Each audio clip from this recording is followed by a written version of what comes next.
Hello, and welcome to The Sound of Economics, the podcast of Bruegel, the Brussels-based economic think tank. I am Rebecca Christie, your host, and I am here with Ben McWilliams and André Sapir, also both of Bruegel. Ben is an affiliate fellow specializing in energy. André is a senior fellow specializing in trade and economics and all kinds of great things. And we are here today to talk about something heavy, the 2-year anniversary of the Russian invasion of Ukraine and what it means for Europe to have had a war on its eastern borders for so long. André, can you tell us a little bit about how the world changed when this happened and where we find ourselves now? Well, the world had already changed to an important extent before this war. And that was, I would say, the US-China conflict, which was dividing the world and was creating certainly a big issue for Europe. You know, we're obviously much closer to the US than to China, but we were trying to find some some space in between. And I think we were still very much in that mindset. Then obviously COVID. And I think we had a sentiment that the European front, the large European front, was fairly calm. And war was certainly not something that we were prepared for. I mean, we are programmed, if anything, for peace, not for war. I mean, the European project is about peace in Europe and not about war. So when the war came, I think we were in disbelief. There was certainly the issue of the energy dependency, and we are going to talk about that with Ben, who knows a lot about that. But if I look in sort of the geopolitics, I think there was both an internal and a global issue for Europe. I personally had great fear that the invasion by Russia of Ukraine was going to divide the European Union. We had been divided during the financial crisis in a north-south divide.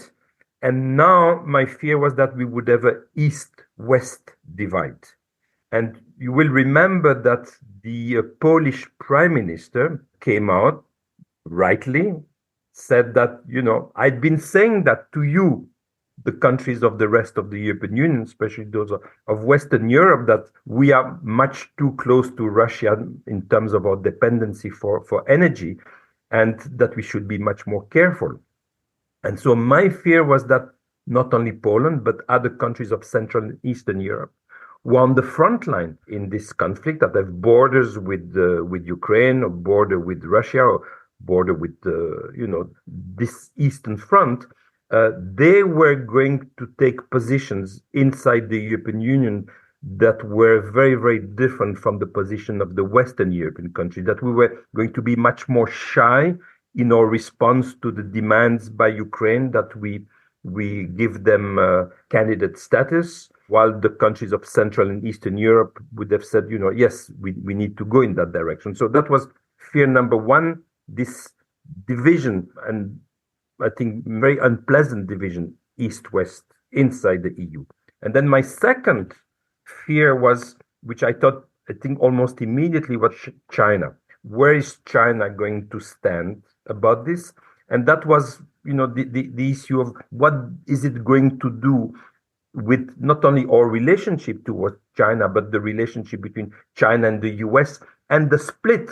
So this new Cold War that was already looming between the US and China, and what was going to be our position. So I very much wondered in the first few days, what is going to be the position of China vis-a-vis the conflict, and what are the consequences for the geopolitics? We saw, and let me maybe stop with that, we saw, I think, interesting and worrisome, in a sense, development from our viewpoint, from the global south. Not just about China, but India, Brazil, South Africa. I mean, in a sense, okay, we saw their votes in the UN, but I think we realized that we are lacking friends, or if you want to put it more gently, that, for them, this is a war in Europe, and there are wars in other parts of the world, and, it's not their war. It's not the war for India. It's not the war for Brazil. It's not the war for South Africa, not even for China. And, we are on our own, but obviously with the Americans. So what the war has done, it has certainly brought us much, much closer to the US. Luckily, we had President Biden, then it was much easier to come closer to the US administration. But now, with the US election looming in November and the possibility of Trump coming back, that is certainly making our life very, very difficult. So we have been reprogramming ourselves. We are doing that, I think, very, very fast, but maybe events are going even faster than we are able to reprogram ourselves. But reprogramming is, I think, what Europe is trying to do and is doing. You talk about the fragmentation that we could have seen as this unfolded. And in fact, Europe has been fairly speedy with its response to Ukraine, putting together sanctions packages, putting out aid, getting Ukraine into the candidate pipeline, and even agreeing to begin accession talks. We have not seen the sorts of large taking sides groups that could have happened, but we have seen a few countries, notably Hungary, resist this unity. Briefly, how big of a challenge is that? Well, I would say it's very annoying, no doubt, but I don't think it's more than that. And we saw that recently about the 50 billion aid package. It went through with all 27 countries on board, even though there was a plan B to do this outside of the EU and to do 26 countries, and it would have been a possibility. And I think Hungary understood that in the end yielded. So we were, I think, a bit lucky also that there was a change of government in Poland, a much more pro-European, very pro-European government now in place. So there was not anymore what we had seen during a few months, sort of an alliance or a potential alliance between Poland and Hungary. So by the time the government changed in Poland a few months ago, Orban was alone in that position. And I think that made life much more easy. So I would say, yes, it's very annoying. Obviously, for Europe, unity is always very, very crucial. And the fact that there was one country, Hungary, that was hindering that unity is obviously a problem. But as I said, I think it's more annoying than a deep problem, because in the end, Hungary is a small country, and it's a country that does need help from other countries, including money. So I think its bargaining chips are not that great. It's remarkable that for all of the challenges with Hungary and with some of these alliances, we didn't see any challenge on the funding side of this. 50 billion is a lot of money. It has a substantial public borrowing component at the EU level. And as someone, for me, who's been following the EU path toward joint borrowing for a long time, the fact that this is such a natural part of the toolkit, and the fact that I think it's 33 billion euros up to in this facility is a non-event now, is something that I think is a real milestone for European integration. Ben, energy has been one of the sectors most upended by this war, particularly for countries like Germany that were very dependent on Russian energy sources. Can you give us the bird's eye view of how this happened and what happened, and then talk to us about where we're going? Sure. And I first say it's a pleasure to be on the podcast for the first time under your stewardship. Energy, EU and Russia. There are multiple different fuels that we trade with Russia, but the two big ones historically have been natural gas and oil. And that's where we've seen the real crises or the real impacts over the last couple of years. Starting with natural gas, where I think people are the most familiar. The big problem at the onset of the invasion, and even a few months before the invasion, was that Russia supplied about 40% of the EU's natural gas supply. And it became very quickly quite clear that the Kremlin and Russia were willing to use gas as a tool to exert geopolitical pressure, to try and perhaps bully or push some countries into taking certain political stances favoring Russia. This wasn't made explicitly public, but I alluded to the behavior even before the invasion. There was kind of non-market behavior going on with Gazprom, who's responsible for Russian gas flows to Europe before the crisis.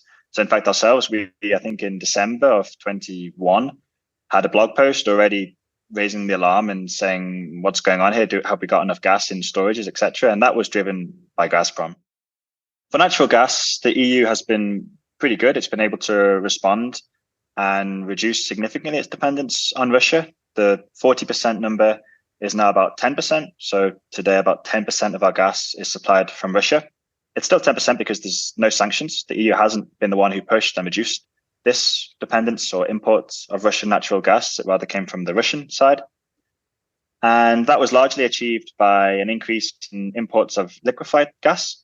A lot came from America. Andre mentioned that we've moved closer to America geopolitically, perhaps also in energy terms, particularly for natural gas, but also for oil. We now import significantly more from the US than we did 2 years ago. And the other big thing was that we reduced substantially demand for gas in Europe, which was largely driven by the substantial increase in prices that we saw over the last couple of years. And maybe quickly to give the overview on oil. That's somewhere where the EU felt more confident. And around June of 22, if I get my years correct, the EU imposed or agreed its own sanctions on Russian oil. So it felt a bit more confident there that we could survive without Russian oil, which I think was the correct analysis. And the EU imposed sanctions, which kicked in toward the end of 2022 on both Russian crude oil and Russian oil products, which is things like diesel and gasoline that you put in your car. And there the EU has been pretty successfully, without too many issues, been able to reduce oil imports from about 25% to close to zero. Again, there are still some marginal flows. There were some exemptions for particular countries who are deemed to be very dependent. So it's not quite at zero, but the EU there has been very able to reduce the dependence, largely because the oil market is a very liquid market. Oil is imported by big ships into ports. And if you don't buy it from Russia, it's much easier to buy that from other countries, which is different from gas, where we had big pipelines and it was a problem to get gas into the right places around Europe. Natural gas is such a big part of Europe's energy infrastructure, and there have been such strides made with the storage and the shifts. Also, energy prices have been so wild these last 2 years. How would you give the hindsight overview of the surge in energy prices, the reduction in energy prices? Some of that is Ukraine related, some of it's not. Sure. There's two distinct categories here. You have natural gas and electricity sit by themselves, and oil sits separately. And oil, there's other factors that have been going on, decisions by OPEC, decisions by Saudi Arabia, decisions by the states on releasing crude oil from their reserves. That all influences oil, the global economy, and that it's a bit of a fool's game to try and predict the oil price, even though many banks do it, and I guess somewhat successfully, but that's very difficult. And the oil price, where we have seen fluctuations over the last couple of years, has been driven a bit by this Russian tension, but by a lot of other factors, particularly for the EU.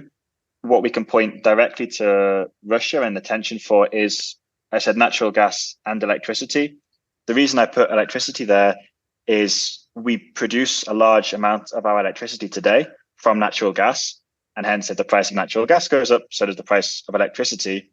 A typical rule is it takes about 2 units of gas to make 1 unit of electricity. So you can kind of calculate your pass-through of prices from this. Natural gas, we saw big spikes throughout 2022 and going into the 22-23 winter for a couple of reasons. The first, at the beginning of the winter, was that European countries were just desperate to put gas into storage, which was smart. And that was the way that you solidified your position going into the winter, was ramming your storages full, which give you about 2 or 3 months worth of supply over the winter. So alongside imports from America, from Norway, from Algeria, if you really filled the storages, you could see a path for surviving the winter, but you had to fill them. And that meant around August of 22, we saw a really big spike in prices. And that was actually driven a large part just by governments giving huge subsidies for filling up storages. It also came not long after June or July, I don't recall the exact date. That's when the Nord Stream 1 pipeline was blown up, which again caused a lot of tensions. And the second factor in prices has just been this markets continually reassessing the position. And it was very difficult to plan because there was never a point in which Russia said, that's it, you're not getting gas anymore. It was rather, I think it was calculated, a series of moves where first they asked for payments in rubles, which they knew would be difficult. And then they reduced flows, or they were always talking of maintenance. So for example, the Nord Stream pipeline, before it was blown up, they'd already reduced flows very significantly to about 20% what they should be. And they said that was maintenance. So I think there was a part in Canada that they couldn't get because of sanctions. So there was always a problem, and it was never an explicit thing that we don't sell you gas anymore. Unlike oil, where it was explicit, it was an embargo, gone, we don't get it anymore. And that's part of the reason why we've seen this roller coaster where markets reacted to waking up in the morning and suddenly something happened from the Kremlin and you saw either a big jump or a big drop in prices. Fortunately, now they've come back down almost to where they used to be. Thank you both for setting the scene so well. When we come back, we'll talk more about the global economy and how the different pieces fit together.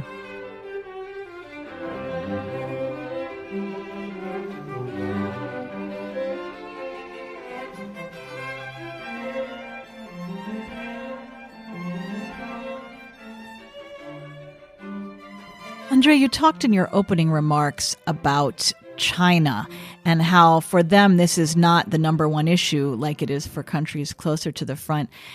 How does this fit in the broader context of the EU's effort to rebalance its relationship with China? On the one hand, there are some real benefits from having China supply commodities that the EU needs. On the other hand, there are concerns about strategic autonomy and oversupply of some of these very same important parts. And on the third hand, there are security concerns on everything from semiconductors to, even supplies of electricity generating components. Yes, I would say our relationship with China has been damaged quite severely, in fact. For the reason that you indicate. I think we were receiving pressure from the US administration under Trump, but even under Biden before the war, to reduce our relationship with China, as the US started to do under Trump, which we had not done at all. Actually, quite the contrary. If you look at the share of China in our total imports, it had been rising even after Trump and when Biden became president. So there was sort of a divergence. The US was reducing its dependency, and we were continuing to increase it to the displeasure of the United States. But I think the view in Europe, both for economic and political reason, was that we need to find our own approach to China autonomously from the United States. Now, when the war between Russia and Ukraine started, that immediately changed our view of the world about China as well.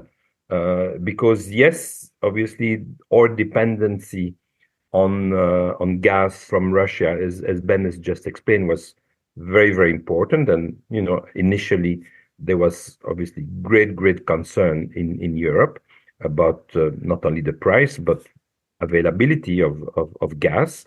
And the fact that we had become so dependent on Russian gas raised issues about our dependency on a country like China that started to be viewed much more in the light of the Russian aggression to Ukraine and the weaponization of trade. So that was always present in the mind. It was always suggested by the Americans that, we should be careful, but then we saw it for ourselves, what effect it can have in the case of Russia. And no doubt that did change the conversation in Europe in terms of our dependency vis-à-vis China. You remember that the strategic autonomy concept, maybe today it sounds a bit strange to say that, but it was really initially put forward in Europe in relationship to the United States and to Trump. There was a worry already then when Trump became president, and his remarks already then when he was the president about NATO, that maybe we had been too reliant on the United States for our defense. As it turned out, we were too reliant on Russia for the supply of gas. And so the strategic autonomy had clearly a component about China, but there was also a component about the United States, or at least about Trump's United States. With the conflict between Russia and Ukraine and the behavior of Russia towards Europe, our concept of strategic autonomy started to be deployed, obviously vis-à-vis Russia, number one, but as I said already, vis-à-vis China, much, much more than we would have done in the absence of the conflict. And I think, in a sense, there is no turning back. For a variety of reasons, yes, strategic autonomy has become now synonymous in Europe about China, essentially, even though people now again are obviously pronouncing the word Trump, the possibility that Trump will come back, and that may serve as well in case he gets reelected and some of his threats concerning NATO or other threats are put in practice. But, it is interesting that we have become much more careful in our relationship with China. And as you said, semiconductors, rare earths, all of those products that where there is an important China component, and then obviously all the products that relate to the green transition, they are playing now a very important role in the shaping of our policies, of our trade policies, of our industrial policies, of our climate policies, throughout all our policies, I think, because the green transition is so important, because the role of China is so important there, and the possibility that, yes, indeed, as China did already in the case of Lithuania, because of the relationship with Taiwan, that China may be weaponizing trade. So clearly, the war between Ukraine and Russia has meant that we are slowly shifting and not delinking, but reducing our dependency on China.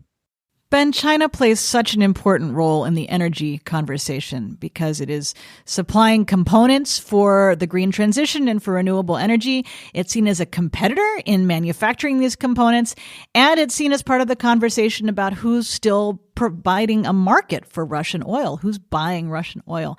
Can you sort through some of that for us? Sure. Beginning with the first angle, perhaps, and following on from what Andrei has just been discussing about, it seems in energy and climate policy over the last couple of years, there's really been a change in thinking in Brussels, but also in European national capitals, and I think, in fact, in national capitals around the world. Particularly in Europe, we had a period of 10 years in the past where we focused a lot on carbon pricing, regulations, and how we can push consumers to emit less carbon. And now, over the last couple of years, driven by COVID, driven by the Russian invasion of Ukraine and the exposition there of some of our vulnerabilities, we're now seeing a huge focus on the manufacturing side. Now in climate, the question is coming of competition and EU seeing as a threat this fact that China produces many of the components and even the final products that we need for our green products and our green future in the EU. A couple of examples at the moment. The European Commission has launched an anti-dumping investigation into Chinese electric vehicles. So the Commission, not pushed by industry, of its own accord, came forward and launched an investigation against China, not really accusing, but beginning to investigate whether or not they're selling their electric vehicles into the EU at below market prices. And another example is solar panels, where over the last couple of weeks, the European solar industry is coming forward and asking for support from the European Commission or from national governments, because they're also saying they can't compete with China on these low-cost products, which on the one hand, as someone working in energy and climate policy, is actually great news. If China is able to produce all of these commodities at a really cheap price, that's amazing. That allows consumers to buy electric vehicles, put solar panels on their roofs at a much cheaper price than we might have otherwise anticipated, and it enables the green transition. On the other hand, there are clearly issues where, particularly something like the automobile sector, where Europe has a long history and a huge employment still today, if all of a sudden we shift away from petrol and diesel vehicles towards electric vehicles, and they're all made in China, then we have a problem. Can you come back to this question of China as a potential market for Russian oil and how that prolongs this conflict? And the second point you raise in your question is the role China, and I would extend that also to India, plays at the moment in facilitating the redirection of Russian oil or gas exports. And the simplistic and quick view is that for oil, Russia has been very well able to redirect these exports. I mentioned when talking about the EU that this is traded by sea, coming into ports, that the EU was well able to adapt. And for largely the same reasons, Russia has been well able to adapt.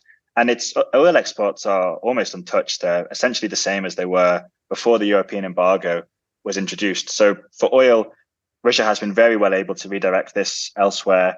And perhaps most concerningly for the EU and the G7, if we cast our minds back, there was the price cap introduced. That was the idea. Because the EU and the G7, they're responsible for many of the ships and the insurance services which facilitate Russian oil trade.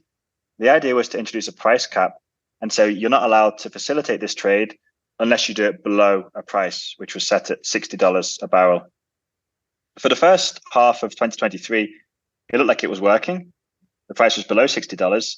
In the second half of 2023, we realized it wasn't. And Russian oil, it trades at a discount. It's about $15 below global prices because it has to go to India, because Europe's embargoed it. But the price is above $60 today, and the price cap is not having any impact, which is really a concern for the EU and G7. And it's something they're very quiet about. I think it's something that's been forgotten about. But if you want to have a meaningful price cap, a basic criteria is that oil has to be sold below that cap, and that's not happening. And just briefly to mention for natural gas, the situation there is very different. Most of the gas, or all of the gas Russia was sending to Europe came from its western gas fields. It also has gas fields in the east, which it supplies China with, but these two gas fields aren't connected. And what that means is for the time being, pretty much all of the gas which Russia was sending to the EU previously, it can't send anywhere, and that sits underground, which is a problem for Russia.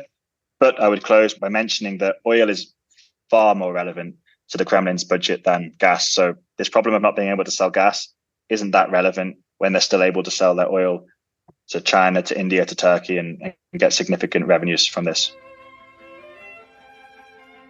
As we close out this podcast, Andrei, how long can Russia keep doing this? The Russian economy seems like it's doing okay. Putin has not shown any signs of wanting to stop the conflict. How long are we going to be stuck in this? I wish I knew that one. I mean, depends obviously the way you look at it, and I think we all agree that whether or not Trump will be re-elected as president in November will have a very big impact on the outcome of this war.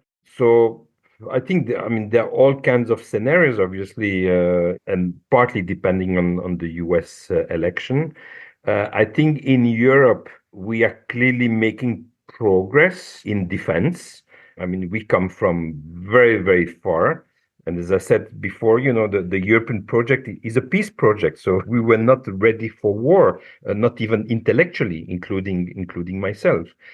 So I think there is that mindset change, and there is also on the ground in industry, there is some change, but obviously we are, maybe 10 years behind. So without the United States playing an important role in supplying weapons, I think that would be very, very difficult for Ukraine to fulfill its war objectives. So are we going to get into a situation where there will be a reversal of fortunes for one side, for the other, because of the politics in the United States, and that will precipitate an outcome pretty fast? Or Are we going to have sort of a frozen conflict with skirmishes going on for many, many, many years? Hard to say.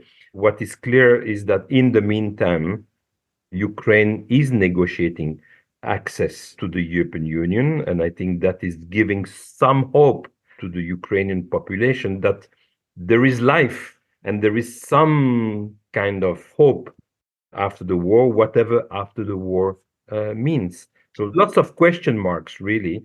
Very hard to say, maybe the objective of Russia is simply, quote unquote, to prevent, not to win the war in a sense that, we understand winning the war of taking territory, but to prevent Ukraine from acceding to the European Union to be a normal country that can sort of move forward.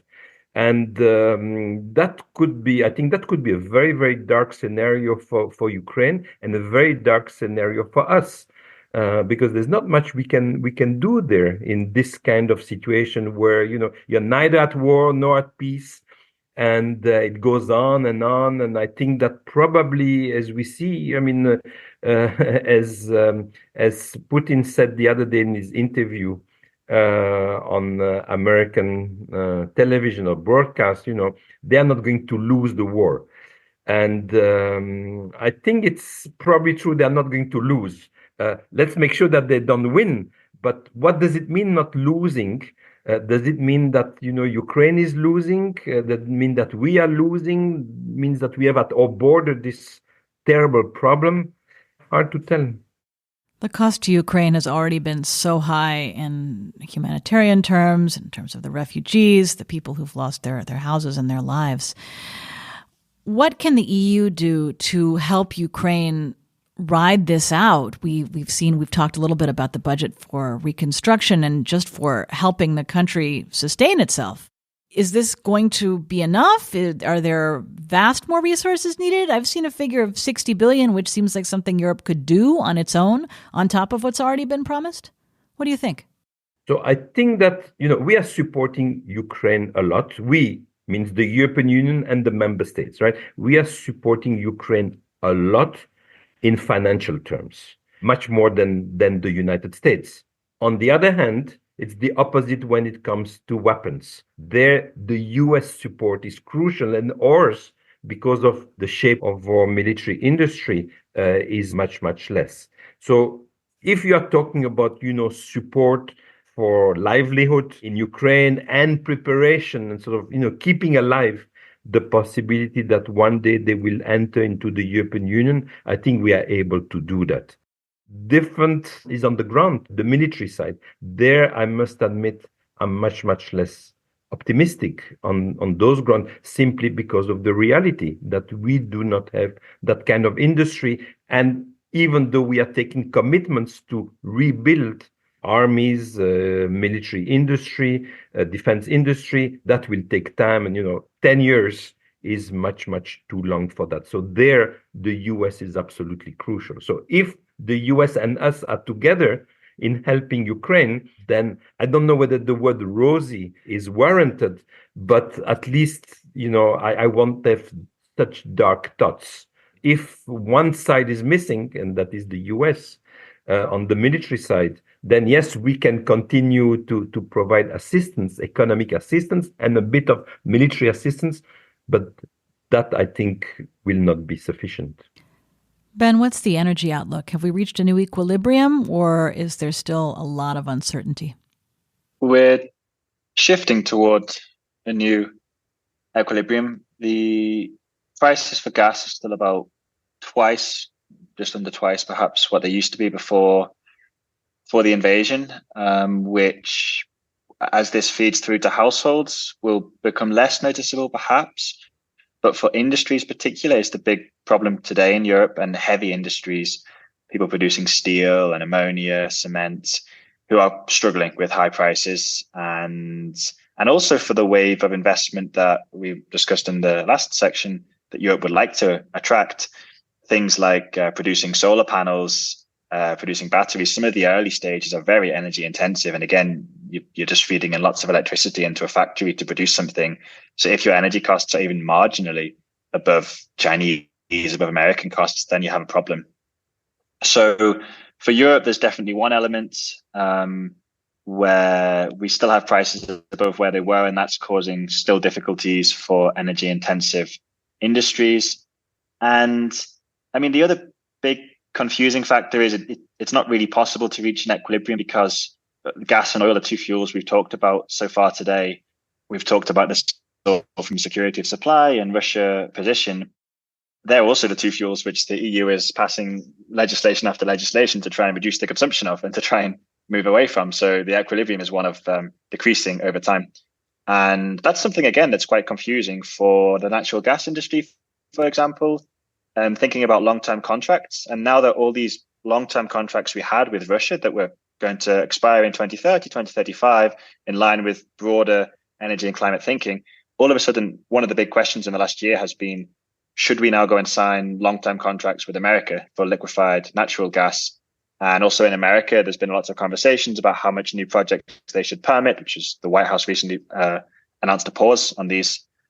So I think we've reached a new post-Russia equilibrium, but it's impossible to stick an equilibrium given the need to phase these out. And it creates a lot of challenges moving forwards in kind of thinking what's future demand for these fuels looking like, and how much do we still need to think about replacing Russian supply from a supply side, from getting supply from elsewhere, or how much are we now, which I think we are shifting into a phase where replacing these missing Russian molecules is now more about deploying solar, deploying wind, deploying heat pumps, and following through on the European Green Deal, which is where we would like to be. Andre, any final thoughts on where we find ourselves 2 years into this war and what you would like listeners to take away from this going forward? Yes, I think my main point, and sadly so, I would say very, very sadly so, for me personally, I think we are witnessing by necessity the fact that Europe has to think about defense, military, rebuilding its armies, its defense, its weapon industry, something that I think all of us wished we would not have seen ever. As I said, my family comes from that part of the world. My mother comes from a place, she was born Russian, then she was Romanian, but the place where she comes from has been much in the news because it's a port on the Danube, on the Ukrainian side, just across from Romania, called Ismail, that has been bombed in recent months and has come in the news. It's not a very large city, but it's a quite important port. So for me personally, the European Peace Project is something that means a lot to me. And this change now, which I'm not embracing with glee at all, but with necessity, is painful. And I think to many of us, especially those like me who are a little bit older, with the memory, I'm born after the war, but I have the memory through my parents from World War II. The world war inside Europe is very, very painful. But yes, this is a major, major change with all kinds of consequences. And this will continue now for, it's not like COVID, where COVID lasted 2 years and, COVID has now become like the flu, something that we see every year. And, we don't worry anymore, right? We don't wear masks anymore. It's sort of, we have closed the parenthesis. I think that this situation with Ukraine, with Russia, is not a parenthesis. It's really a change and a sad change. It's a really sobering thought because with COVID, we do see long-term disabling effects. There are still long-term consequences, but we have gotten used to it. And as Ben said, with the green transition, we are moving away from fossil fuels. And yet this war is still in active conflict and it just spreads over almost everything. Thank you very much to Affiliate Fellow Ben McWilliams, to Senior Fellow André Sapir. I'm Rebecca Christie. I'm a Senior Fellow here at Bruegel and the Europe columnist for Reuters Breaking Views, and I really appreciate your time today and joining us for this podcast. Thanks, and see you next time.